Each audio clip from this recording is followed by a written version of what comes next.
Hello student, मैं Shivam Sharma talk on sociology channel में आपका स्वागत करता हूं। आज आप लोग के सामने एक क्वेश्चन है और इस क्वेश्चन का आंसर आप लोग दीजिएगा। ये क्वेश्चन है, एस.सी. दुबे के अनुसार एस.सी. दुबे के अनुसार दिवाली और होली किस प्रकार की परंपरा में आती है। ठीक, ये क्वेश्चन है और इस क्वेश्चन पे चार ऑप्शन दिए हुए हैं। पहला राष्ट्रीय परंपरा, दूसरा क्षेत्रीय परंपरा, तीसरा स्थानीय परंपरा और चौथा शास्त्रीय परंपरा।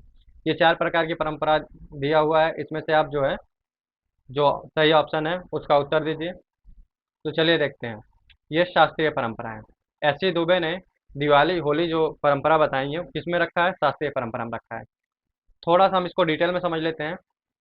इसको हम समझेंगे तो इनको समझने से पहले हम समझेंगे रॉबर्ट रेडफील्ड द्वारा दी गई दो परंपराओं के बारे में। रॉबर्ट रेडफील्ड ने दो परंपरा दिए हैं और जिसमें पहली परंपरा वृहत परंपरा, दूसरा लघु परंपरा। वृहत परंपरा क्या है? जो किसी राष्ट्र या पूरे विश्व में मनाई जाने वाली जो परंपरा होती है उसको वृहत परंपरा कहते हैं। छोटे स्थानों पर मनाई जाने वाली परंपराएं जो होती हैं उसे क्या कहते हैं? उसे लघु परंपरा कहते हैं। ठीक, इसी को क्रिटिसाइज करते हैं एस.सी. दुबे। और एस.सी. दुबे कहते हैं कि ऐसा नहीं है, परंपराएं कई तरह की होती हैं। जिसमें इन्होंने पंच परंपरा सूत्र दिया हुआ है। क्या? पंच परंपरा सूत्र। ये यूजीसी का क्वेश्चन है, पीजीटी का भी क्वेश्चन है। और बहुल परंपरा पूछता है कि बहुल परंपरा की अवधारणा कौन दिया है। ठीक, कौन दिया है? एस.सी. दुबे। एक कंफ्यूजन यहाँ पैदा हो जाता है कि पंच परंपरा सूत्र में लोग क्या करते हैं, पांच प्रकार की परंपराएं बता देते हैं, लेकिन पांच प्रकार की परंपराएं उन्होंने नहीं दिया। उन्होंने छह प्रकार की परंपरा की बात की। पंच परंपरा सूत्र में उन्होंने छह प्रकार की परंपरा की बात की है। पहला क्या है? राष्ट्रीय परंपरा। राष्ट्रीय परंपरा क्या होता है? जो राष्ट्र के स्तर पे काम होते हैं या राष्ट्र के उत्सव मनाए जाते हैं उसे राष्ट्रीय परंपरा कहते हैं। जैसे गणतंत्र दिवस, स्वतंत्रता दिवस, गांधी जयंती या हिंदी दिवस हो गया, या इस तरह की और भी जो परंपराएं हैं जो राष्ट्र के नाम पे मनाई जाती है उसे राष्ट्रीय परंपरा कहते हैं। प्रादेशिक या क्षेत्रीय परंपरा।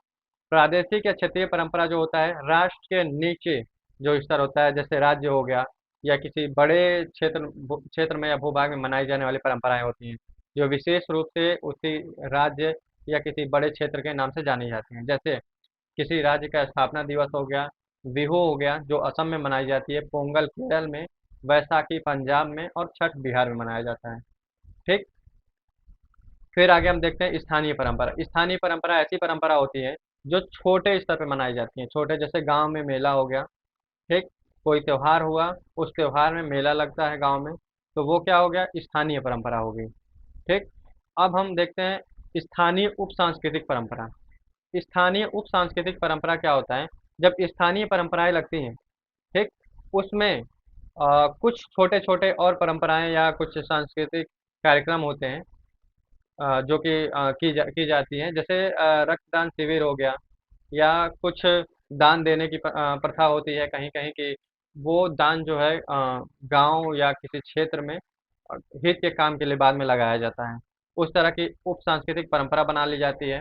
फिर पश्चिमी परंपरा। पश्चिमी परंपरा जैसे father day, mother day, Valentine day. Last है शास्त्रीय परंपरा। शास्त्रीय परंपरा ऐसी परंपरा होती है जो हमारे शास्त्रों के आधार पे होती है, जो हमारे शास्त्रों में उल्लेखित परंपरा है उसे हम शास्त्रीय परंपरा कहते हैं। जैसे दिवाली हो गया, होली हो गया, रामनवमी हो गया, आदि प्रकार की परंपराएं जो हैं शास्त्रीय परंपराएं होती हैं।